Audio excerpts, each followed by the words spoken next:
This episode of Marijuana Today Daily is brought to you by friends over at All Kind of Portland, Maine, which provides medical patients and soon adult use customers with a wide selection of fine marijuana strains, handcrafted edibles, and all sorts of tinctures, rosins, dabs, honeys, and more. Check them out over at allkind.buzz. That's allkind.buzz.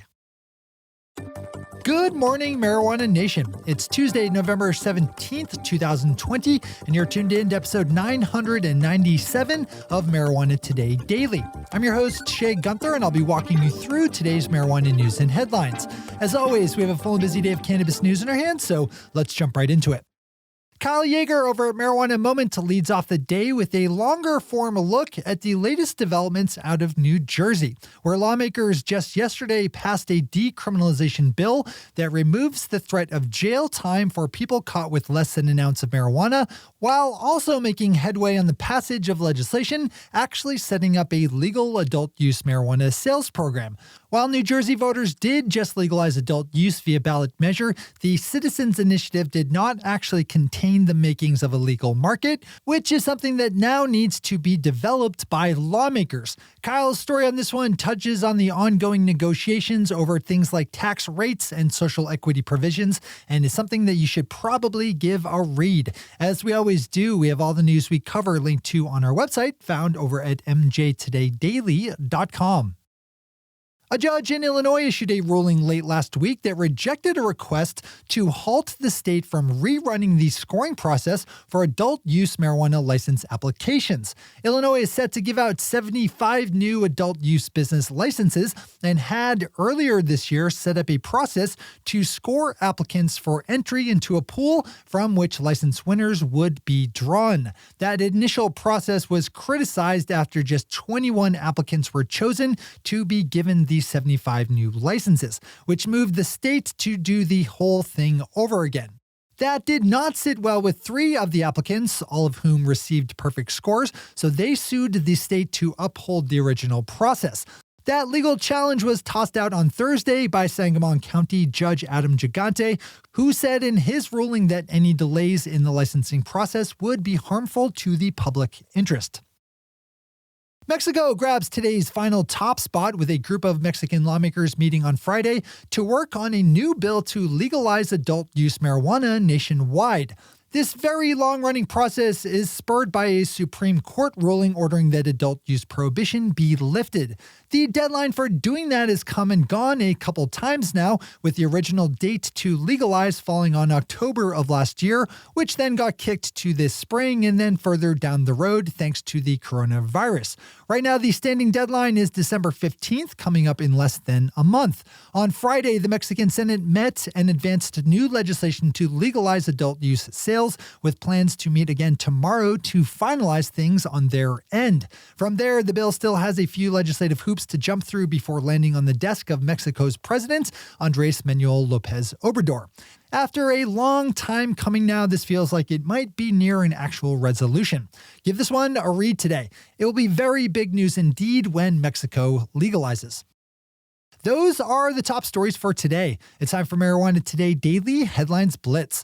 Before we blitz it in headlines, let's quickly thank our sponsor, All Kind of Portland, Maine, which provides medical patients and soon adult use customers with a wide selection of fine marijuana strains, handcrafted edibles, and all sorts of tinctures, rosins, dabs, honeys, and more. All Kind services the greater Portland area by curbside pickup, delivery, and safe and socially distant private shopping, where you'll get a knowledgeable bud tender to help walk you through your options. You can also shop All Kind's CBD selection online and order from anywhere in the United States, all over at their website at allkind.buzz. That's allkind.buzz.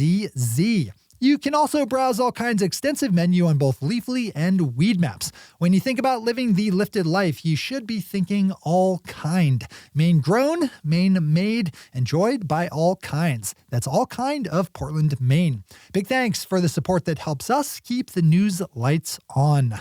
All right, time for the Blitz. Virginia Governor Ralph Northam spoke out yesterday in favor of his state legalizing adult-use marijuana, telling the Associated Press that he plans to push for legalization legislation during next year's legislative session. The state just launched a medical marijuana program last month, and there's been a lot of momentum over the last year or so in pushing for more progressive cannabis reform, so not a bad state to keep on your general industry radar.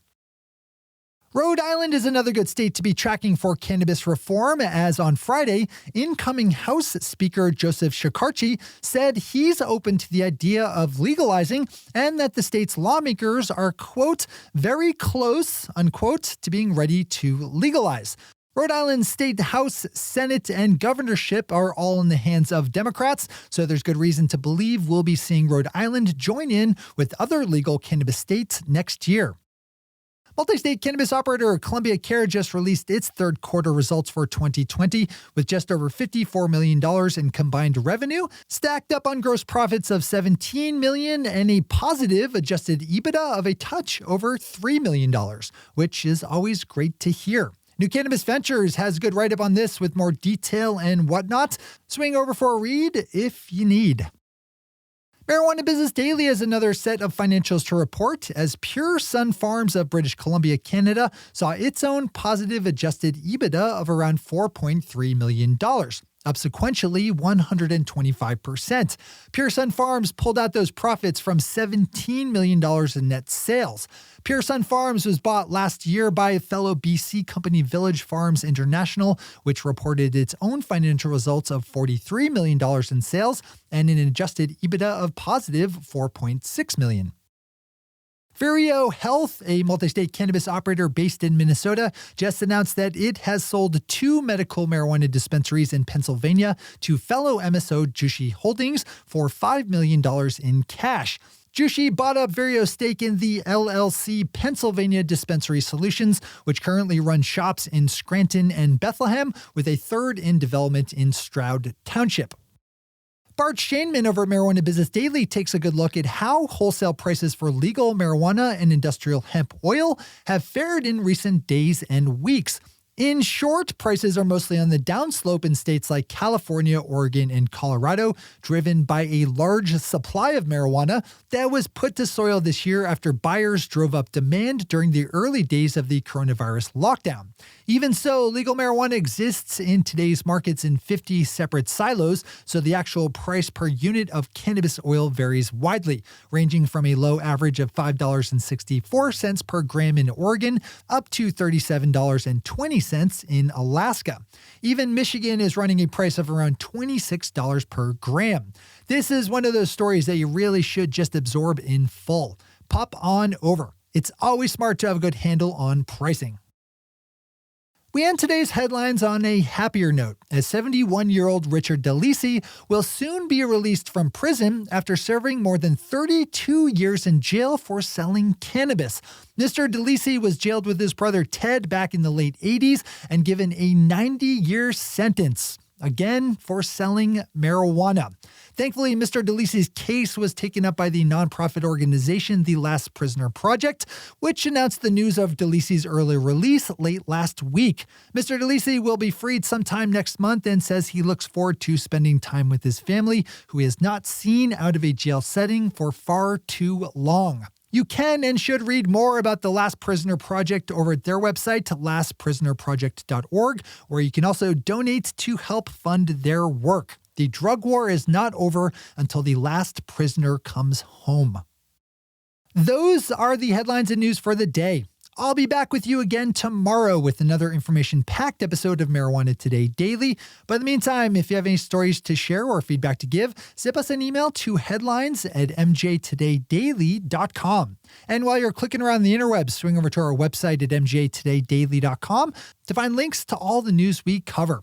Thanks to our sponsor, All Kind of Portland, Maine, and to our awesome patron listeners for the support that makes this show possible. To join the illustrious ranks of the patron listeners yourself, swing over to our website at mjtodaydaily.com and click on that big blue button at the top of the page that says Become a Patron. I'm your host, Shay Gunther. Thanks for tuning in and starting your day with marijuana today.